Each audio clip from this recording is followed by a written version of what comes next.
Diana Farrell, President and CEO of the JPMorgan Chase Institute. Nice to see you in LA this time. Nice to see you again. You were on a very interesting panel here, basically about capitalism. Does it need to be saved? You shared some thoughts about income in particular, wage growth versus wage stability. What has some of your research led to in terms of your thoughts? This is an important topic because when people think about capitalism or the system and how it supports them, we obviously spend a lot of time talking about growth and are wages growing, is income growing, is the economy growing, and that is very important. But if you poll people, and Pew will show this, CFSI will show this, several different organizations will show, would people prefer to have growth or stability? By very, very large majorities, people prefer stability. So what do we find in our data? Where we look at people's income and consumption patterns month by month, we see very high levels of volatility. So very high levels of income volatility, both ups and downs, very high levels of consumption volatility, typically ups, but some downs too. And very importantly, we find that they don't move together. So if you have a rise in income, you might have a rise in consumption, but not always in the same direction, which means people could face volatility, meaning a drop in income, at the same time that they face an increase in consumption. Think a healthcare expense or a broken car, a car breakdown. That's a form of instability for households that puts them in stress and puts them in financial disorder. And we find most people are just not equipped to deal with that.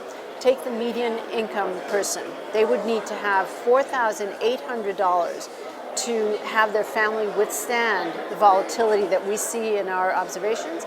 But on average, they only have $3,000. That's a big gap.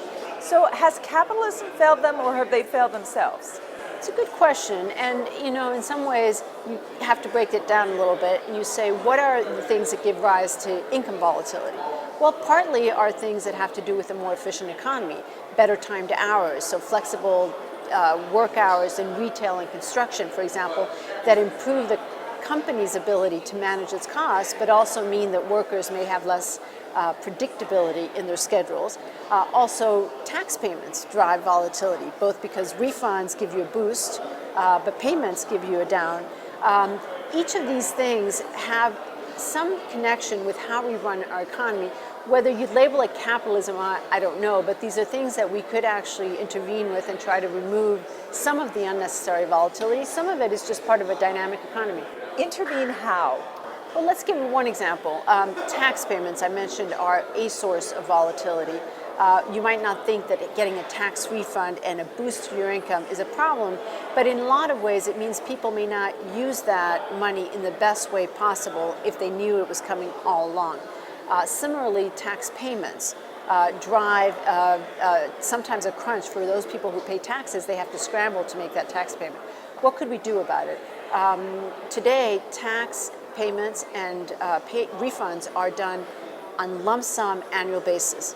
We could make those gradual payments be particularly important for people, for example, in the earned income tax credit world, where they really need that money. They're so close to the edge. Wouldn't it be better if we played it as a gradual payment instead of a lump sum payment?